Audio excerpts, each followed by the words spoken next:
Look around and see the glory on each face. See how this room is filled with glory, filled with love, filled with peace, filled with community. This is my favorite time, and it's time for meditation. And I ask you to encourage you, if you have anything in your hands like papers or whatever, let them aside. Ego loves to have distraction, and papers can be a distraction. So I'm just encouraging you. This is your time. It's your time to let go and just be still. Be still and know. As I encourage you to take just an easy breath in, I want you to be reminded of principle 1, 2, and 3 of unity. And that is principle 1 is God is. God is everywhere. God is all present, all knowing, all powerful. Always present. God is. Principle 2 is I am. I am one with that presence. I am one with that all-knowing, all-powerful God. I am. And principle 3 is I think it. As I think it, it can appear. How do we say thoughts in mind produce of their kind? So I feel like the daily word today of courage is speaking to all 3 of those principles. So let's go on a journey today and use the power of your imagination by taking a nice, easy breath in as much as comfortable. And then exhaling, this is the letting go, letting go. This is your time to go to the upper room, as Jesus would call it. Charles Fillmore would say this was his time to go to headquarters. It's your time to just listen. Listen to that still small voice. As we do a short visualization here, I invite you to just go to a place where you feel safe in your imagination. That place can be real, can be somewhere in your home, your backyard, a park, the woods. It can be imagined, a beach, or a riverbank, or a trickling stream. It doesn't matter. There's no wrong way to do this. So just imagine being in that safe place that you've created in your mind's eye.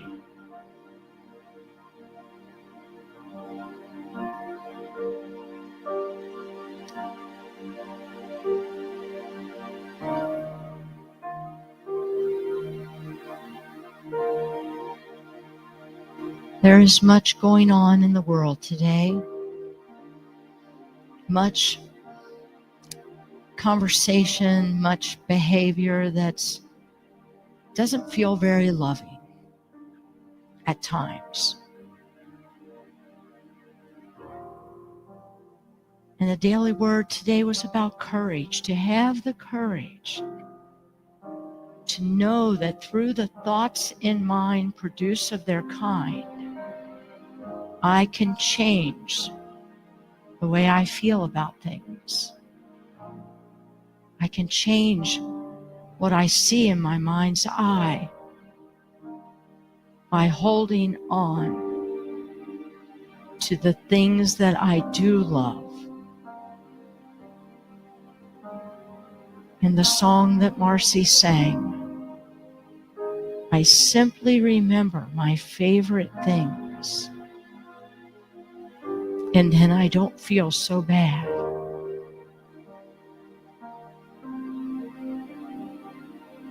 So I ask you right now to focus on principle 3, the I think it. As thoughts in mind produce of their kind, let's imagine having the courage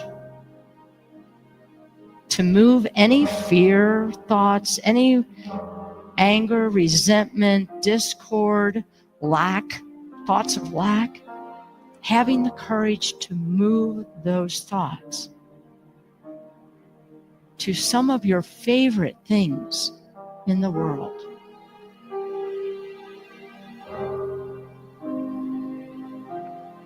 Sometimes that can be looking into the eyes of a child.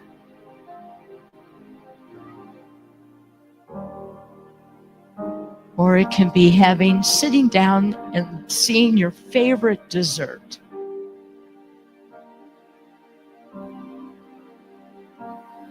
Or imagining the snowflakes on your eyelashes.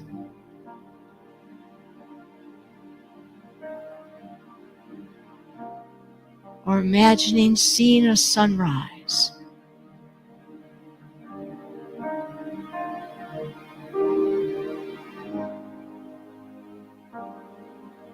Or looking at the moon and the stars at night.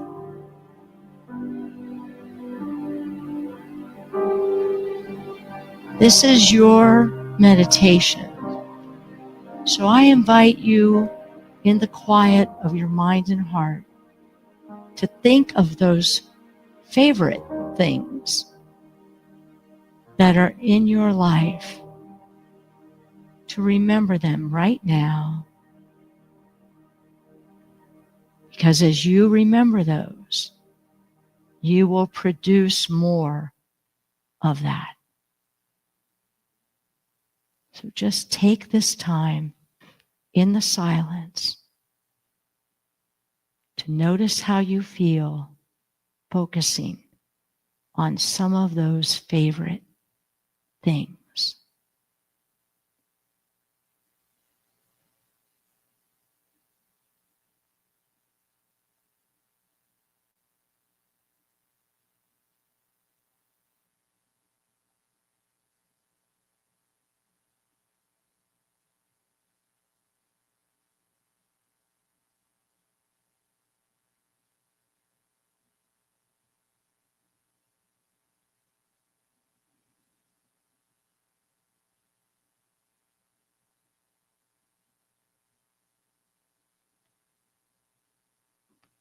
Sometimes the smell of coffee or your favorite tea just brewed, or a sun-ripened tomato that just came out of a garden.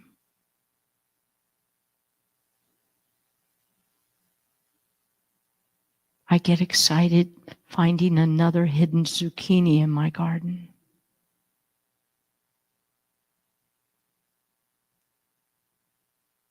These are a few of my favorite things. And then I don't feel so bad.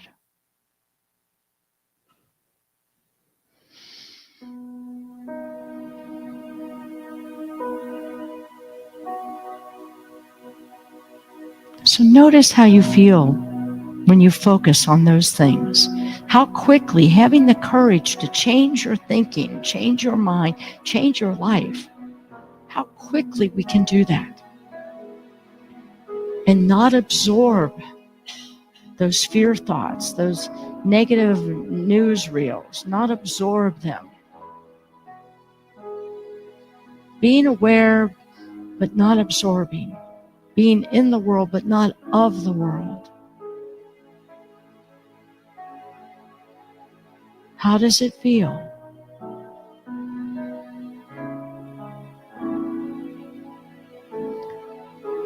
This is how we become channels of peace. By understanding the power of our mind. to shift our energy flow.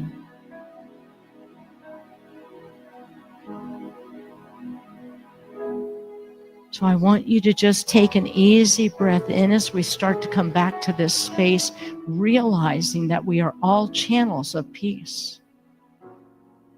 And we have the power to start that peaceful vibration within ourselves by our thoughts. As you slowly bring your awareness back to this space, I encourage you to just wiggle your fingers a little bit. Feel the pew that's supporting you or the chair. Open your eyes when you're ready if they were closed. Feel that peace as we get to hear another beautiful song by Marcy and Yvette.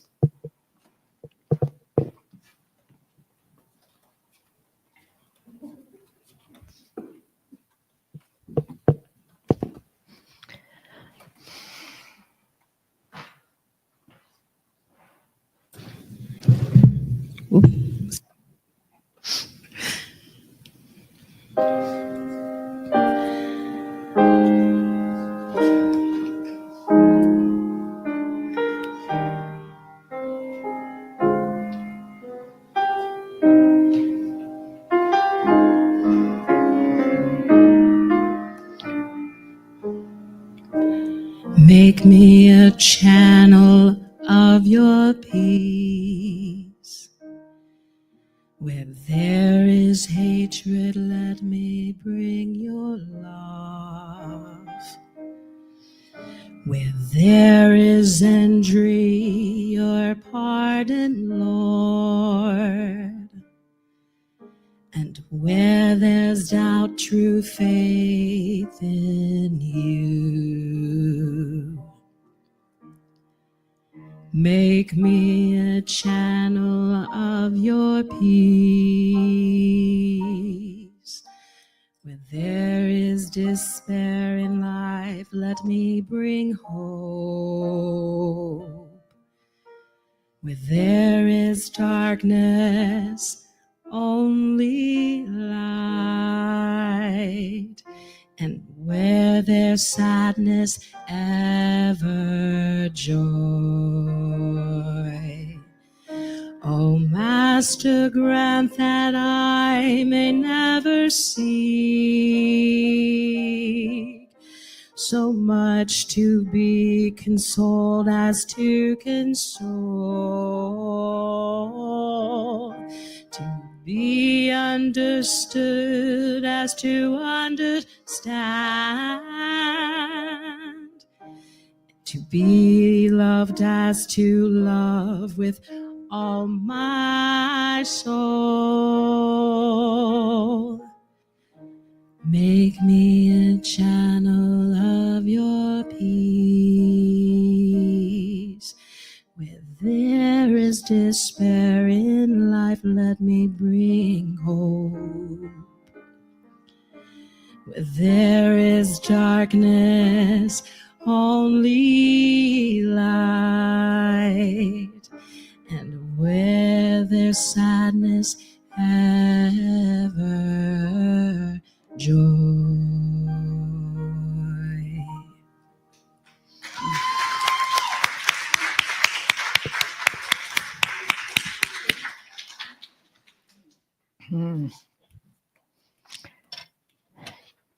The words to that song in its entirety are inside your bulletin. And there's a reason I wanted you to have a copy of that, because I think this is a powerful, powerful message. You know, I read a story a couple of years ago about a woman named Laura. And Laura worked downtown. And one of those cold, dreary, gray, wintry days, she was running errands on her lunchtime, and her mind was just spinning rampant, and not spinning of positive things. They were spinning of worried things. She was worried about her family. She was worried about her bills. She was just so preoccupied with this. And as she was walking to run her errands, she passed by a bench, a park bench, and she noticed an older man sitting there on the bench, and he had a thin jacket on, and his hands were shaking. And he was bent over, and he was just staring at the ground. Laura felt that inner nudge, as many of us have often had. I don't know, maybe you haven't, but it's that nudge where you think, oh, I should go there. But then there's this part of you that says, but I'm on a mission. I'm on my lunchtime. I really don't want to, I want to go on. And then you turn and you answer to that nudge. And that's what she did. She felt the nudge. She acted on it. And she walked back and softly looked at the man and said, "Are you okay?" He looked up with tears in his eyes and he whispered, "I'm just tired. I feel invisible."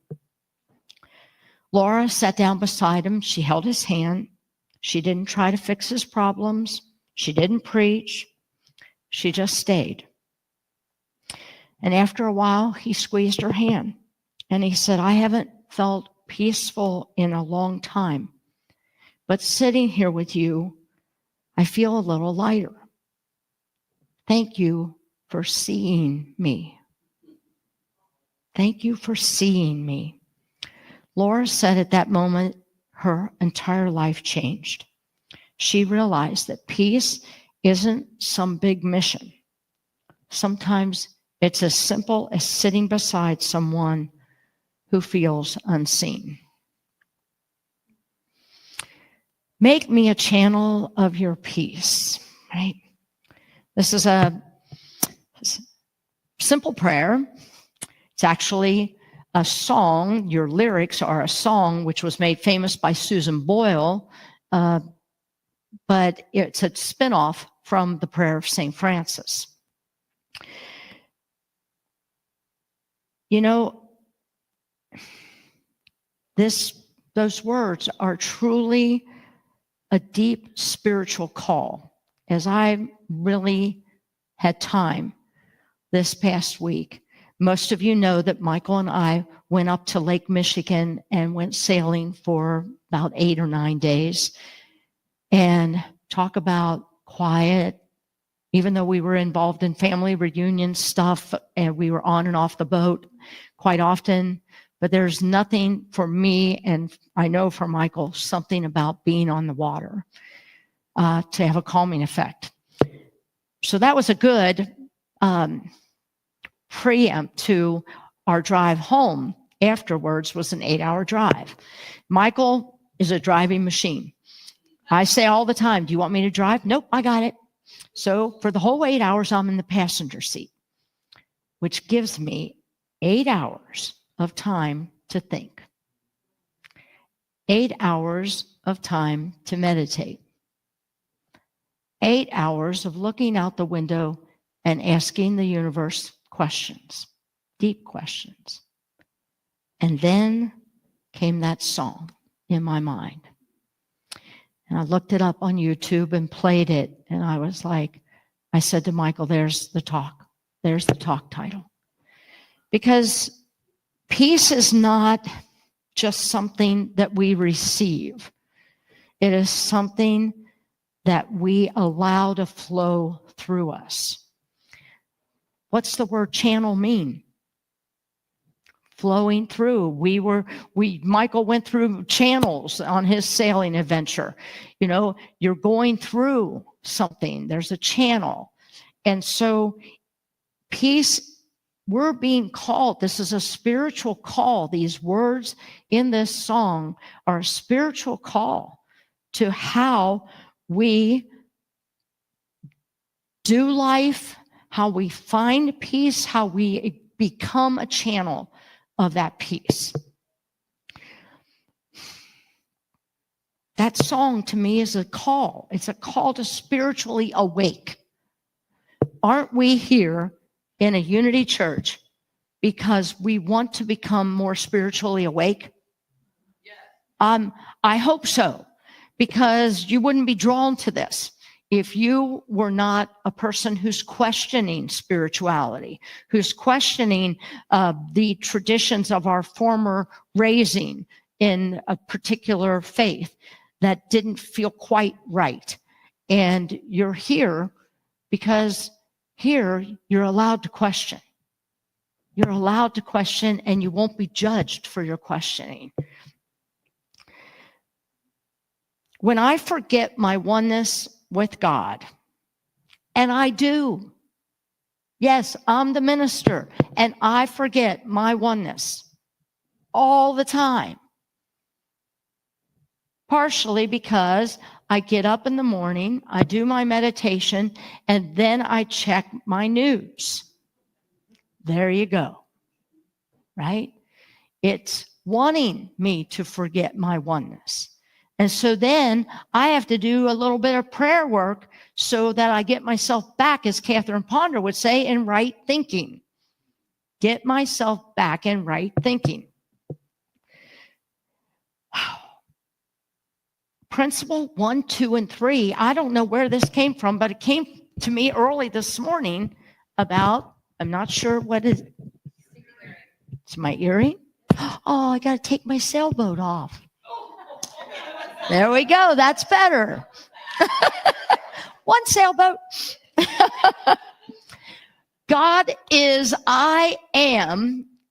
If I can just remember principle 1 and 2, I've got nothing to worry about. That God is, and I am a part of that. That daily word today spoke about there are simple solutions to our stress level, to our worry level, to our improving our health by doing these simple but yet hard steps. They are difficult because our world doesn't support this. It rather keep us in the drama. Anybody got family drama going on? I mean, hello, right? And so to keep ourselves in that, I found a quote by Jane Goodall. I love Jane Goodall. I said Goodall, Goodall. I love her. She's in her 90s now, right? She says, you cannot get through a single day without having an impact on the world around you. That's a statement of personal responsibility, people. That is also what unity is about. If you don't want to take personal responsibility for the results in your life, you wouldn't belong here, because we focus on, we have that power, right? So without having an impact, what you do makes a difference. And you have to decide what kind of difference you want to make. We get to decide, will we be channels of fear, resentment, judgment, or will we be channels of peace and hope and love? And I love that you're taking pictures of these slides. Please share them in your social media. If you can, please share them with people who can use some uplifting statements. We get to decide, people. Now, I might as well bring it up because as I'm preparing for this, and Michael was showing me an excerpt from Indiana Jones movie where the person of wisdom says, choose wisely. He says to Indiana Jones, choose wisely. Oh, that's going to be next week's talk. We get to decide, right? Another one, you may not be familiar with this name, maybe you are. Peace Pilgrim. If you are not, look her up. I don't remember what age that she took off and gave up all her possessions and walked across the country with just what she had on and a few dollars in her pocket. And some of the epiphanies that she came up with on her walk. Here's a quote from her. When you find peace within yourself, you become the kind of person who can live in peace with others. Oh, I see some shaking of heads. You get this. You get it. If you go into a room and there is a room full of chaos, it is so easy to get hooked into the conversation, is it not? But if you allow yourself to stay as a channel of peace, you cannot be affected by that. And my hope is that somebody's going to be attracted to your peaceful presence. And this is how you change a room. Yes, of course. Here's my example. Yesterday, we have a funeral and a repast hall rental downstairs. Not somebody affiliated to this church, but this is a family that has used our facility for a repast. If you're not familiar with that word, it is the after the funeral celebration. It's a time to come together in community and support the family. So that's what's going on, but they're going to have the funeral as well down there. I know that it's hot. It's going to be hot yesterday. So I decide to leave home, come here, get the air conditioning going downstairs so it'll be cooler, because it's a struggle. Anybody struggling with air conditioning units to keep your place cool or your car? So it's tough on it. So I pull up. I'm an hour and 15 minutes early. I pull up. There is a full-blown hearse parked in the driveway. Now, nobody's supposed to be here, so I'm in shorts and a T-shirt. I haven't done anything with my hair, right? Nobody's supposed to. I'm coming in, sneaking in, right? Full-blown hearse. There's people with the back door of the hearse open, to a man and a woman dressed very nice, sitting on the edge of the hearse. And now I've got people parked over there coming out, and someone's parked up there, walking down, and I wind my window down, and they say, "Are you going to let us in the building?" And I'm like, I'm the minister here. I'm here an hour and a half early to get this fellowship hall cooled down for you. You're not supposed to be here till 1. No, the service starts at 1. And I'm like, that is not my understanding. And let me pull up and park my car, and I will go in and get the air conditioning on. This is a long story. You don't need to hear all these details. But so I'm on the phone with Judy, our operations manager, as I'm walking through the building and getting the air conditioning turned downstairs and saying, "Judy, do I have the wrong information?" Right? No, they are not supposed to be here till 1 o'clock. And I'm like, okay, I just need to know what was the reality here. So now I go outside, and Judy's apologizing, and she's like, "I'm so sorry. Do you want me to come over?" And I'm like, "No, I got it. That's okay." So I go out there and I say, "I'm Reverend Kathy, and you weren't supposed to be here till 1 o'clock. And whoever was parked over there is the woman who did the rental." And she's yelling at the funeral director, "Why are you here so early? You're not supposed to be here. You're supposed to be here at 1:45. And I'm thinking, but I'm not going to say anything. And the funeral director says, "No, we were supposed to be here at noon. It says so in our directions." Now remember, I'm here at 1:45, right? So, okay, everybody's out of bounds. And she is just screaming, "And you did the obituary wrong. Some people think the service is at 3 o'clock. It's at 1 o'clock. And I'm like, but I'm like, nope. But I'm like, Make me a channel of your peace. Where there is despair, let me bring hope. Where there is trouble, only light. So I was like, okay, I'm going to get, you all can come on in. And then I'm like, is there a body? Because I'm like, you got to make room down here. And I don't even know if you can get that casket through the door, right? No, there's not. There's ashes. But it's a full-blown hearse. So what happened was, because I didn't react and get into, it says right here, I have documentation. This is the time you're supposed to be in, and Judy's like, no, they're not supposed to be in there. And I'm like, I got it. This is when you give grace. It's not worth it. And that's why I just kept saying to people, if this is the worst thing that's happening to me today, I'm living a pretty good life, right? Oh, well, yes, I'm the minister. I know I don't look like a minister, but yes. And I could get their air conditioning. Blah, blah, blah, blah. So anyway, when you find peace within yourself, so I was determined to stay peaceful. And that's the thing, people, is you got to consciously work on your thoughts here because it happens every moment of every day. I could have got upset. Why does this always happen to me when I show up early for something?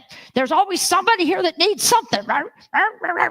That's ego talking. Ego is separation consciousness, people. Edging God out. Ego. So remember that. My next one, I love Mother Teresa. Not all of us can do great things, but we can do small things with great love. Small things with great love. We're about to show a video, and this video has to do with two brothers who survived the flooding in Texas. They were at the camp that, what did they call that? Camp Laguna? Camp Mystic. Well, they were in another camp on the river. Okay. Same area. And they survived it. And I just asked Sandy if she would just pull a segment of this newsreel because it touched me of kids who do small things with great love.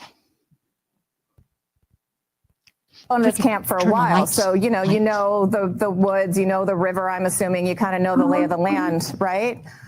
Yes, ma'am. Can you tell me, Court, how did you guys know that it was getting dangerous? How did you know the water was rising? Did people come tell you, or did you just kind of hear and see it? Well, it was very late at night, so we had no idea what was happening until one of our counselors ran in and just yelled at everybody to get out as fast as we could. So most people were all still sleeping while that was happening. So nobody knew what was happening. We didn't have any phones or anything. So it was not like there was going to be an alarm or something. There was no signs of it except for rain and thunder, which we just thought was another rainstorm. Were you guys in the same cabin? Were you in separate cabins because you're separate ages? No. Separate cabins. Separate cabins, yes. All right. So Coy, how did you find out? Same thing? Someone came running in to tell you? No. So what happened was I was the second one up. One of the other kids got up. He went to go get the CIT, and then it wasn't deep yet. There was not water in the cabin yet. And then I heard weird noises by the pavilion and the dining hall. And then I shined a flashlight there, and I saw the wave, and then everything was falling. And then and then me and the other kid went to go get one of our other counselors, Philip, and then he told us to get on our top bunks, and then we were just chilling there for like an hour and a half. You were on your top bunk for like an hour. Was the water rising while that was happening? Yeah, it got up to like 4 feet at one point. That's pretty scary. Were you freaked out? Mm-hmm. Court, so you were in another cabin. How did you guys get out? Because was the water higher by the time you found out there? I don't know. Your dad was telling me that you guys had a hard time getting out of that cabin. Yeah. Yeah, we had to get out of the cabin. So when we woke up, we had to just jump out of the window as fast as we could. And by the time we jumped out, the water outside the cabin was about up to my waist. And then we had to basically get to the hill as fast as we could. And most people weren't wearing any clothes other than underwear. So most of us just had to stay in the rain for about 1.5 hours to 2 hours. I mean, tell me what that was like. Like, were you scared? Did it feel like kind of surreal, like you were in a movie? Were people screaming? Were you trying to help people get out? Like, kind of like paint the scene for us. So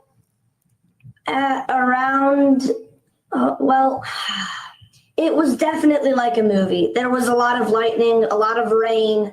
It was very cold. So for me, it almost felt like a dream. Like it wasn't really happening, but I knew it was. So nobody was really panicking that much because there wasn't really much we could do, other than just sit there and hope that it wasn't going to get worse. And I'd imagine you almost really didn't have time to panic, right? It was like you just got to get out and get to the hill. Did you guys find each other again on the hill? How did you reconnect? And were you both worried about each other? No, I snuck out from my group to go and find him.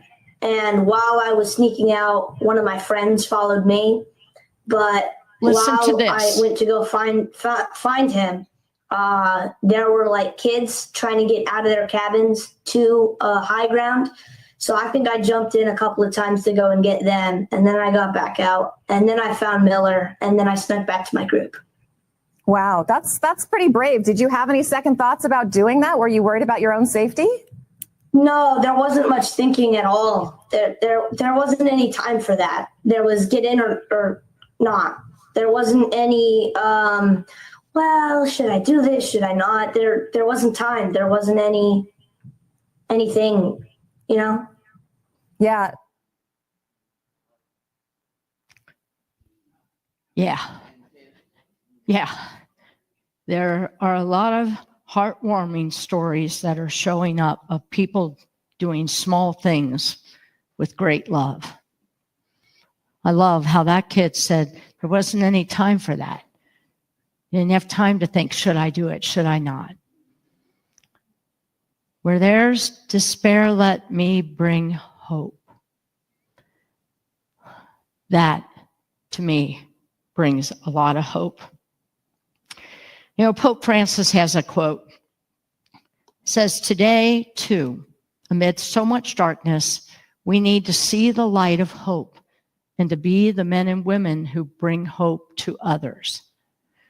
What will you do to bring hope to another today? People, this can just be a smile. It can just be take the time when you see somebody sitting on a bench or seeing someone bent over in front of a CVS that you know is experiencing homelessness, and just say hello. Doesn't mean you have to give them money. Just let them be seen. Who doesn't want to be seen? How will you bring hope to another today? This is a big question for you and only you to answer. There were two neighbors at odds for years fighting over a fence line. Yeah, anybody relate on that one? A woman on their street, June, invited them both for coffee. She asked them to each share stories about their children and their families. Slowly, they realized that they shared the same dreams for peace and community. Today, where the fence once was that divided them, they've planted a garden together. Sometimes being a channel of peace is simply holding space for people to see one another's humanity. When I struggle, this is my go-to verse out of the Bible.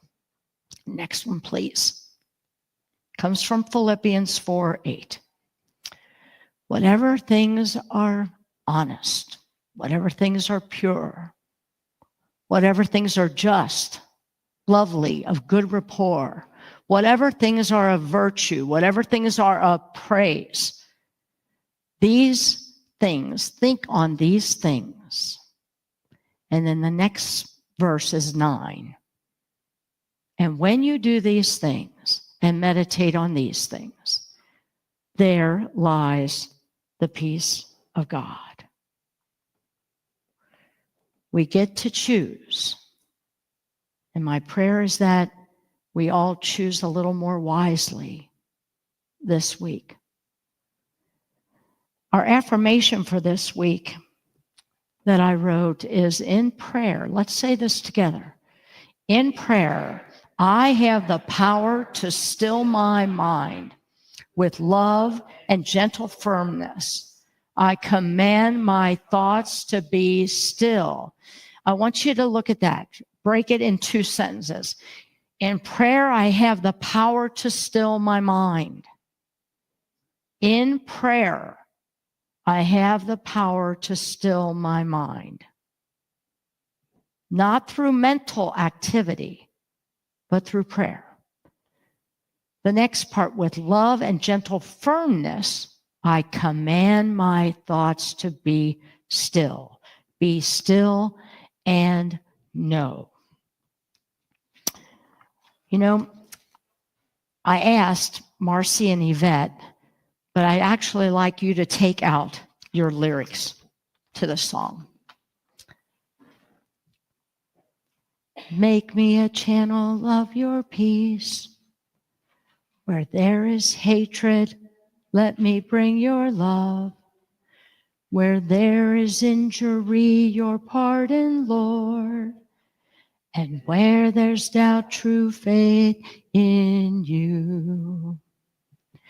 Make me a channel of your peace.